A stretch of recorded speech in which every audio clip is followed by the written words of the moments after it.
उत्तर देणार नाही. फक्त एकच राम शिंदे सरांना मी विचारतो की जेव्हा 2024चं इलेक्शन होत होतं तेव्हा एका हॉटेलमध्ये पैशाची बॅग घेऊन तुमच्या परिचयाचं कोण व्यक्ती तिथे डान्स करत होतं हे मात्र लोकांना तुम्ही त्या ठिकाणी सांगावं. मी माझ्या व्यक्तिगत जीवनामध्ये काय करेल, कसं करेल, कोणावर डान्स करेल, करेल नाही करेल हा माझा व्यक्तिगत विषय आहे. सभापती पद जे तुमच्याकडे आहे त्या पदाचा कुठेतरी महाराष्ट्राची गरिमा राखण्यासाठी नाही तर महाराष्ट्राच्या हितासाठी काहीतरी करण्यासाठी त्या पदाचा उपयोग करावा आणि महाराष्ट्र बाजूला ठेवूया. पण मतदारसंघामध्ये असणारी आमची जी MIDC जी तुम्ही मुद्दामून रोखली आहे त्या पदाचा उपयोग करून ती MIDC तरी तुम्ही आणावी अशी विनंती त्या ठिकाणी मी राम शिंदे सरांना करतो. हो बोला ना. हा बोला ना काम काय बोला ना. हा एक तर नगर परिषदेचं इलेक्शन जेव्हा जामखेडचं सुरू होतं त्यावेळेस सूर्यकांत नाना मोरे हे जे पदाधिकारी आहेत आमचे कार्यकर्ते आहेत ओके भेटूया ना आपण. त्यांनी अधिवेशनात आहे टीका केली पण ती टीका आल्यानंतर बोलूया आपण. पदावर नाही केली, राम शिंदे सरांवर त्या ठिकाणी केली. पण ती टीका करत असताना हो स्वतः नागपूरला जर इतर पॉडकास्ट जे सर्व MLC आहेत आमदार त्यांचं मन दुखावलं असेल तर मी स्वतः त्या सर्व MLCची मी माफी मागतो. पण तिथं तुम्ही बघत असताना भावनेच्या भरात सूर्यकांत नाना बोलले असले तरी त्यांनी पदावर कुठे टीका केलेली नाही. त्यांनी टीका करत असताना राम शिंदे सरांवर केली. एक तर नगर परिषदचं इलेक्शन सुरू होतं, ते इलेक्शन सुरू असताना 4 पोलिसांच्या गाड्या घेऊन राम शिंदे सर त्या मतदारसंघामध्ये का फिरत होते असा प्रश्न नानाचाही होता आणि माझा सुद्धा त्या ठिकाणी आहे. त्याच्याच बरोबर ते इलेक्शन रंगलं होतं. आमच्या बाजूली उमेदवार देत असताना सामान्य परिवारातले उमेदवार आम्ही दिले, पण राम शिंदे सरांनी त्यांच्या पक्षातून अशा लोकांना तिथं संधी दिली होती की काही गुंड होते.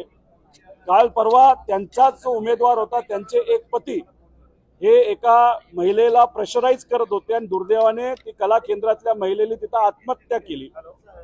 एक असा उमेदवार एका घरामध्ये त्यांनी उमेदवारी दिली जी प्रॉस्टिट्यूशनच्या व्यवसायामध्ये त्या कार्यकर्ता त्यांचा तिथं आहे.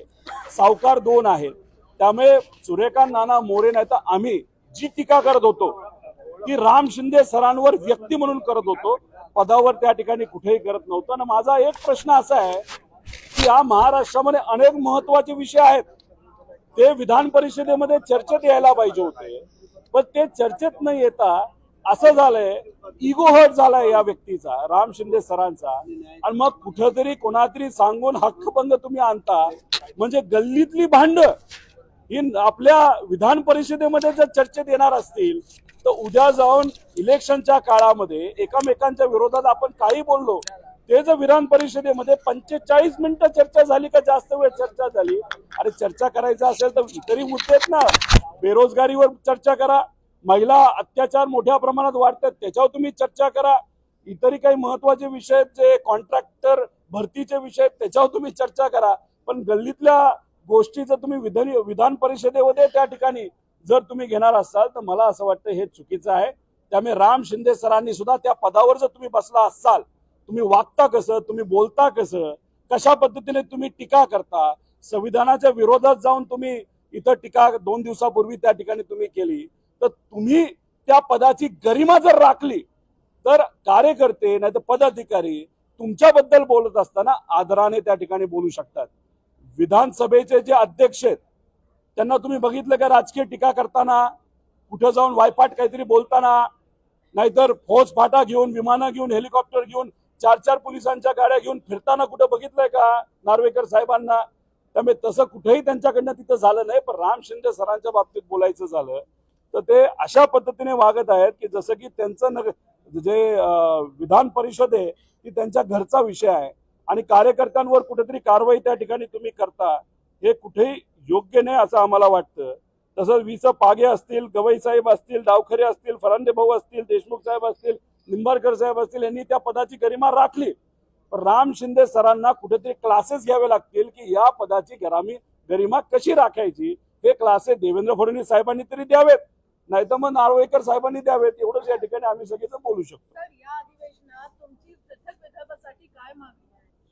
एक तर विदर्भाचा मुद्दा नेहमी भाजप कधी आणतं इलेक्शनच्या वेळेस, पण दुर्दैव असं जेव्हा ते सत्तेत येतात तेव्हा विदर्भाच्या विकासाच्या बाबतीत ते कुठेही काही बोलत नाही. या विदर्भामध्ये इंडस्ट्री आली आहे का? मुलांना हाताला रोजगार त्या ठिकाणी दिले गेले आहेत का? शिक्षण व्यवस्था तुमची कशी आहे?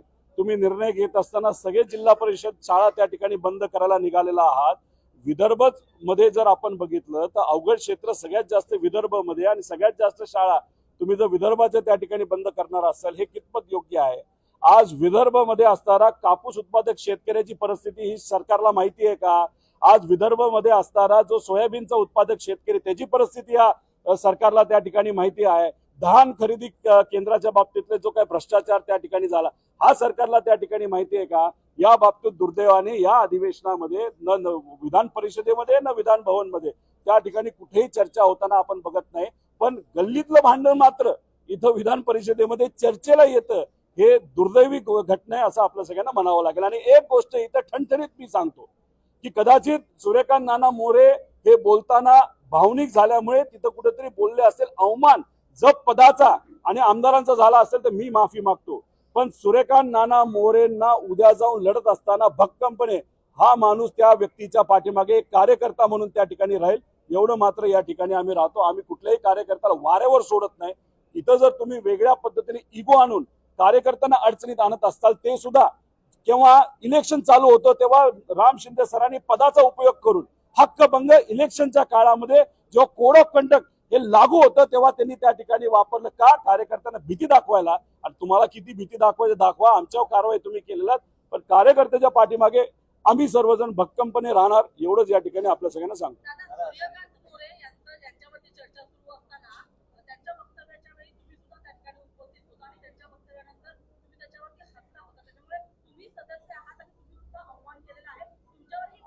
अरे करायची तर करा ना, करायची तर करा. त्याच्यावर उत्तर द्यायचं असेल तेव्हा उत्तर तुम्ही देईल. विषय एवढाच आहे की सूर्यकांत नाना मोरे बोलत असताना राम शिंदे सरांबद्दल बोलत होते. राम शिंदे सर हे तिथं प्रचार करत होते का नव्हते? 100% प्रचार करत होते. पोलिसांना घेऊन प्रचार करत होते. जर तुम्ही पदाचा गरिमा ठेवायची झाली असती तर 4-4 पोलिसांच्या गाड्या जो मी नगर परिषदेच्या इलेक्शन मध्ये ज्या फिरवत होत्या ना त्या तुम्ही बाहेर ठेवल्या असत्या. त्या तुम्ही बाहेर न ठेवता त्यांना तुम्ही प्रचारामध्ये दबाव आणण्यासाठी त्या ठिकाणी वापरत होता.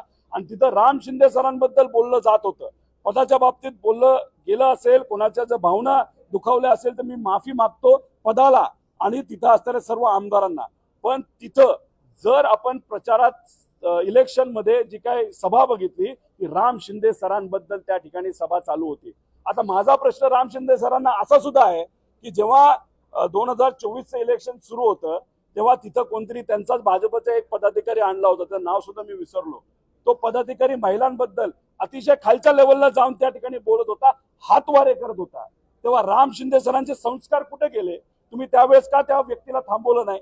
महिलांबद्दल अतिशय घाणेरडे हातवारे त्या ठिकाणी केले जात होते, तरी हे पोटाला धरून राम शिंदे सर गुंडांबरोबर बसून त्या ठिकाणी हसत होते. तेव्हा मात्र त्या ठिकाणी हक्कभंग तुम्हाला सुचला नाही. महिलांचा अपमान होत असताना पदाचा अपमान सोडा, पण राम शिंदे सरांचा इगो हर्ट झालाय म्हणून कुठेतरी या ठिकाणी या मोठ्या भवनाचा गरिबाचा कुठेतरी प्रॉब्लेम सोडावेत यासाठी हे विधान परिषद आणि विधान भवन आहे. पण तिथं मात्र इगो हर्ट झाला म्हणून त्या ठिकाणी अशा पद्धतीने चर्चा करत असतील तर हे योग्य नाही. त्याच्याच बरोबर माझं एकच म्हणणं आहे की गरिबाचा इगो तिथं हर्ट होतो. जेव्हा तुम्ही MIDC थांबवली तेव्हा राम शिंदे सरांनी गरिबाच्या इगो बद्दल बघावं, ना की त्यांच्या स्वतःच्या व्यक्तिगत इगो बद्दल, असं मला वाटतं.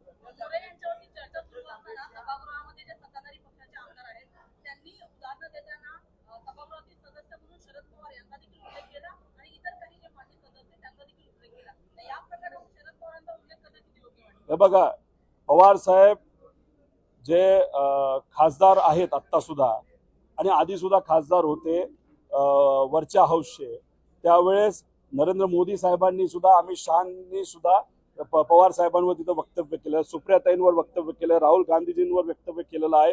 त्याच्याबरोबर सोनिया गांधींबद्दल वक्तव्य त्या ठिकाणी केलं गेलंय आणि अतिशय काही ठिकाणी खालच्या लेवलला जाऊन तिथं केलं गेलं. त्यांचेच भाजपचे काही आमदार पवार साहेबांबरोबर सुप्रियाताईंबद्दल बोलत असताना खालच्या लेवलला जाऊन त्या ठिकाणी बोलले. तेव्हा तुम्ही हक्कभंग आणू शकला नाही. तुम्हाला हक्कभंग कधी आणायचा असतो की जेव्हा तुमचा एखादा नेता अडचणीत आला तेव्हा तुम्ही हक्कभंग त्या ठिकाणी आणता. आता याच्याच बरोबर जे एक माजी आमदार आहेत जे विधान परिषदेमध्ये त्या ठिकाणी होते, भाजपमध्ये होते, त्यांनी तर सांगितलं विधान परिषद बंद करा, या विधान परिषदेमध्ये काही होत नाही, त्यापेक्षा विधानसभा त्या ठिकाणी ठेवा. त्यावेळेस ते भाजपचे आमदार असल्यामुळे त्यांच्यावर तिथं कारवाई झाली नाही. मग तुम्ही ही सिलेक्टिव्ह भूमिका जी घेताय, तुम्ही जे काही फक्त ठराविक विषयच घेऊन त्या ठिकाणी जर हक्कभंग आणत असाल तर हे कितपत योग्य आहे असं मला तरी त्या ठिकाणी वाटतं.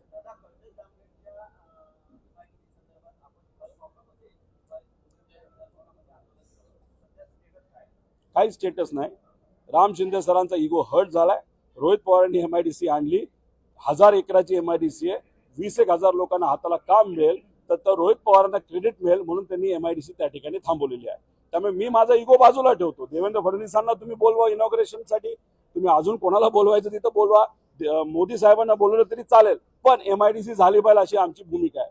हे करत नसतील तर आम्हाला आमची सरकार युक्त वाट बघावं लागेल. पण त्याच्यामध्ये एक अख्खी पिढी त्या पिढीचं वाटोळ होऊ शकतं, हे मात्र या अहंकार मनामध्ये ठेवून काम करणाऱ्या राम शिंदे सरांना कळणार नाही असं आपल्याला म्हणावं लागेल.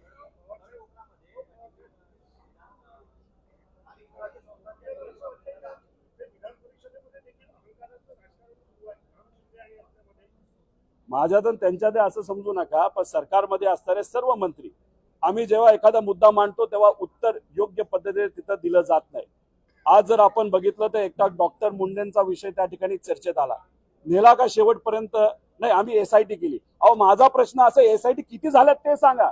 संतोष देशमुखांच्या बाबतीत एसआयटी आहे, महादेव मुंडेंच्या बाबतीत एसआयटी आहे, सूर्यवंशीच्या बाबतीत एसआयटी आहे, तिथं महाराष्ट्र भूषण पुरस्कार मध्ये 16 गरिबांचा मृत्यू झाला त्याच्यावर एसआयटी आहे. नुसती एसआयटी केली म्हणून काम होतं असं नाही, काम अजिबात त्या ठिकाणी होत नाही. आणि काम न करण्याचं कारण म्हणजे या सरकारमध्ये असलेल्या सर्व नेत्यांचा अहंकार आहे.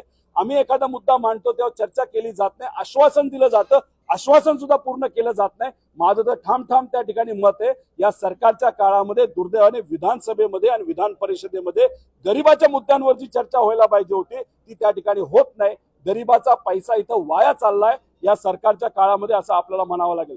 सोयाबीनचे शेतकरी आत्महत्या करतात, कपाशीचे शेतकरी आत्महत्या करतात, कांद्याचे शेतकरी आत्महत्या करतात, मजुराची परिस्थिती अतिशय वाईट आहे, मध्यमवर्गीय कॉन्ट्रॅक्टरची परिस्थिती वाईट आहे, ते आत्महत्या त्या ठिकाणी करत आहे, युवांना नोकऱ्या त्या ठिकाणी मिळत नाही. पण चर्चा होती का त्या बाबतीतली? अजिबात नाही. त्यामुळे अहंकार हे सभापतीच्या मनामध्ये व्यक्ती म्हणून त्या ठिकाणी आहे आणि सर्व मंत्र्यांच्या मनामध्ये सुद्धा अहंकार आहे. त्या अहंकारामुळेच महाराष्ट्राचं खऱ्या अर्थाने आज वाटोळ होते असं आपल्याला म्हणावं लागेल. देशमुख प्रकरणाला 1 वर्ष पूर्ण झालंय. संतोष देशमुख प्रकरणाला एक तर त्या घटनेचा मी निषेध करतो. जात जी काही सिस्टम आहे जातीची ती कधीच आपण मागे ठेवलेली आहे, त्याच्यामुळे संविधान तिथं आलेलं आहे. जात व्यवस्था जेव्हा पुढे आणली जाते मग कुठं ना कुठंतरी काय ना काहीतरी पाणी मुरते असं आमच्या सगळ्यांचं त्या ठिकाणी मत आहे. एक तर त्या कंपनीवर कारवाई होणं महत्वाचं आहे, जो कोणी अधिकारी आहे त्या अधिकाऱ्यांवर कारवाई त्या ठिकाणी केलं पाहिजे. कारण का जात जिथे येते तिथं मनुवाद येतो आणि मनुवाद हा सर्व समाजाचं वाटोळं केल्याशिवाय त्या ठिकाणी राहत नाही. आणि मनुवाद या देशातून बाहेर जावा यासाठी अनेक महामानवांनी त्या ठिकाणी प्रयत्न केले, त्यासाठीच संविधान आले. आम्ही संविधानावर विश्वास ठेवणारे लोक आहोत.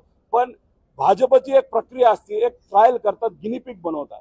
मग गिनीपिक कुठेतरी एखाद्या चर्चेत आणायचं, त्या बाबतीत चर्चा किती होते, लोकांकडनं उद्रेक किती होतो हे तिथं बघितलं जातं.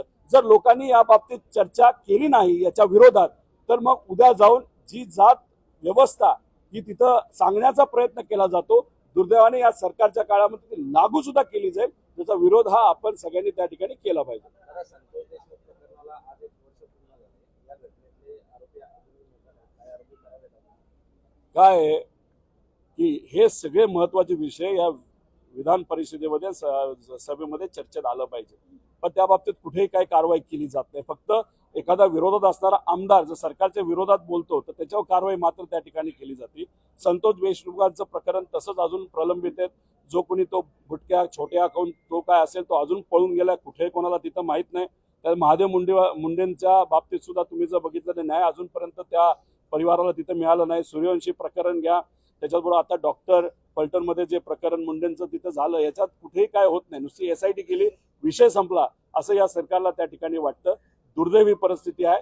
गरिबाला न्याय इथं मिळत नाही. न्याय कोणाला मिळतो तर फक्त श्रीमंताला मिळतो. मुंबईमध्ये एखाद्या नेत्याच्या, सत्तेत असणाऱ्या नेत्याचा मुलगा गाडीत दारू पिऊन ड्रग्ज घेऊन एखाद्या गरीबाला, एका गरीब महिलेला उडवतो, 72 तास त्याला कुठेतरी लपून ठेवलं जातं आणि दारू आणि ड्रग्ज हे रक्तातून जेव्हा त्या ठिकाणी कुठेही सापडणार नाही अशी परिस्थिती येते, त्यांना पुढं प्रेझेंट केलं जातं. मग कुठेतरी हे सरकार श्रीमंताचं सरकार आहे, नेत्यांचं सरकार आहे, गरिबाचं अजिबात नाही असं आपल्याला म्हणावं लागेल.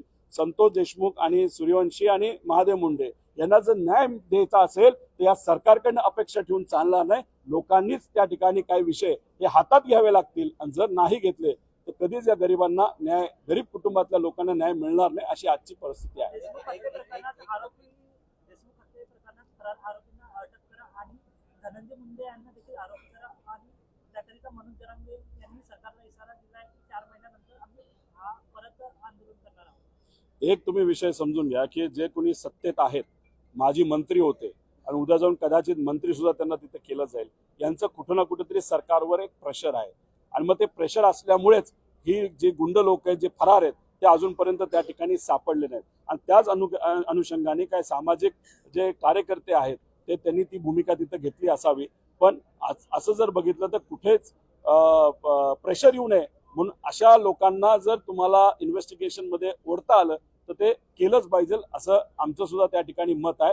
शहानिशा केली पाहिजे, फक्त संतोष देशमुखांच्या बाबतीत नाही तर संतोष देशमुखांच्या बाबतीत सुद्धा, महादेव मुंडेंच्या बाबतीत सुद्धा, सूर्यवंशींच्या बाबतीत सुद्धा आणि फलटणमध्ये झालेली जी मुंडे डॉक्टर आहेत त्यांच्या घटनेमध्ये सुद्धा शहानिशा करून खोलात जावं लागेल, नाहीतर लोकांनाच रस्त्यावर उतरावं लागेल. त्याशिवाय न्याय या लोकांना मिळेल असं आम्हाला वाटत नाही. आज सकाळी एक व्हिडिओ सोशल मीडियावरती अंबादासांनी ट्विट केला आणि त्या व्हिडिओमध्ये असं दिसतंय की शिवसेनेचे एक आमदार आहेत अलिबाग कोकण साईडचे, ते पैशांच्या मोठ्या बंडलांसोबत व्हिडिओ कॉलवरती गप्पा मारत दिसतात. आता बघा ना, एका बाजूला शिरसाटांचा व्हिडिओ हा जगाली तिथं बघितलेला आहे. इन्कम टॅक्स आपल्याला सांगते 2 लाखपेक्षा जास्त रोकड तुम्ही कॅशमध्ये आपल्याकडे ठेवू शकत नाही, पण सिगरेट पित शिरसाटांकडे करोडो रुपये त्या बॅगेमध्ये तिथं पडले होते. नंतर काय सांगतात की तो माझा पैसा आहे. आता तो कसा कमवला हे मी तिथं सिद्ध केलंय. 5,000 कोटी जे बुडवलेत सरकारचे त्यातून त्यांनी तो पैसा आणला. तसंच आज दानवे साहेबांनी जो व्हिडिओ दाखवला त्याच्यामध्ये सुद्धा आपल्याला रोकड बरोबर काही लोक त्या ठिकाणी दिसत आहेत. आता याच्यात खोलात जाण्याची जरूरत आहे, पण होतं कसं, सिरसाटांचा व्हिडिओ आला आणि गेला, इन्व्हेस्टिगेशन मात्र सरकारकडनं त्या ठिकाणी केलं गेलं नाही. हे सरकार नेत्यांना आणि आमदारांना जे सत्तेत आहेत त्यांना फेवर करणारं सरकार आहे.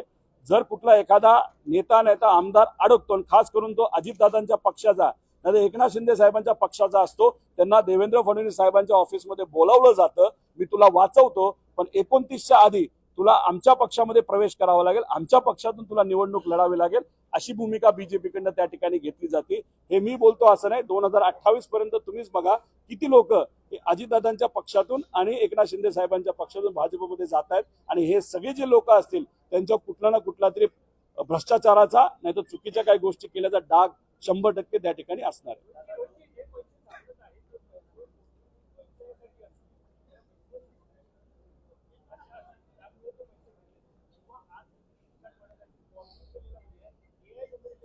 अहो तुम्हाला एक सांगायचंय, कुठल्याही इन्कम टॅक्सच्या अधिकाऱ्याला फोन करा आणि म्हणा की एखाद्या व्यक्तीकडे एका वेळेस किती रुपये सापडू शकतात. 2 लाखाच्या पुढे तुम्हाला तो पैसा वर्षभरात त्या ठिकाणी ठेवता येत नाही आणि मग इथं करोडो रुपये तुम्ही धंद्यासाठी वापरा, चुकीच्या धंद्यातून तुम्ही कमवा. शेवटी चुकीची रोकड ही चुकीची असते. उद्या जाऊन तुम्ही म्हणाल एखाद्या कॉन्ट्रॅक्टरला काम मिळालं, त्यांनी स्वइच्छेने माझा वाढदिवस होता म्हणून 10 कोटी माझ्याकडे पाठवून दिलं, तर मी भ्रष्टाचार नाही केला पण कॉन्ट्रॅक्टरने माझ्याकडे पाठवलं, हे काही बोलू शकतात.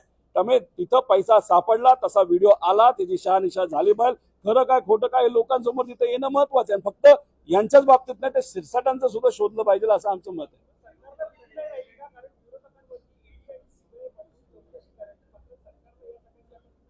झालंय असं की ज्यांच्यावर ईडी लावता आली ती लावून झाली, ज्यांना आपल्याकडे ओढता आलं ओढून झालं. आमच्यासारखे जे राहिले ते फक्त आता संघर्ष त्या ठिकाणी करत आहेत. त्यामुळे जे जे काय करायचं होतं ते करून झालं. आता विषय एवढाच आहे की इतका अहंकार आलाय की 220 पेक्षा जास्त आमदार त्यांच्याकडे असल्यामुळे, अहंकार आल्यामुळे त्यांना कोणाचं काही घेणं देणं नाही. शेतकऱ्याला पण फसवलं. आम्ही तिथं कर्जमाफी करू असं सांगितलं, 6,000 रुपये प्रत्येक शेतकऱ्याला दिले, देणार होते की ते 8,500 पर हेक्टर, पण ओव्हरऑल तर तुम्ही रेशो काढला तर 6,000च्या पुढे कुठे गेलं नाही. आमचं म्हणणं होतं 50,000 तुम्ही द्या, जे मजूर आहेत त्यांना 25,000 द्या आणि कर्जमाफी ताबडतोब करा. जूनमध्ये सुद्धा कर्जमाफी हे सरकार त्या ठिकाणी करणार नाही. केली तर लोकसभेच्या आधी नाही तर विधानसभेच्या आधी करतील. मात्र तोपर्यंत 12,000 शेतकऱ्यांनी आत्महत्या केली असेल आणि त्या पूर्ण आत्महत्याला जबाबदार हे सरकार त्या ठिकाणी असेल. त्यामुळे हे सरकार फक्त गोड गोड गोल गोल बोलणारं सरकार आहे असं आपल्याला म्हणावं लागेल.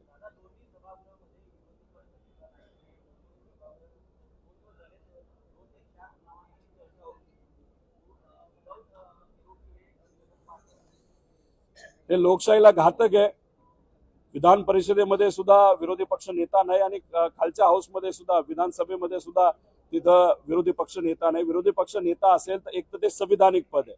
विरोधी पक्ष नेता जेव्हा बोलतो तेव्हा सामान्य लोक बोलतात असं समजलं जातं आणि आज सामान्य लोकांना बोलणं दिलं जात नसेल, त्यांचा आवाज तिथं दाबला जात असेल, संविधानिक पदच जर भरलं जात नसेल तर पूर्णपणे लोकशाहीला हे फार घातक आहे. त्यामुळे या बाबतीत लवकरात लवकर निर्णय घेणं महत्वाचं आणि हे अधिवेशन संपायच्या आधीच निर्णय घेणं फार महत्वाचं आहे.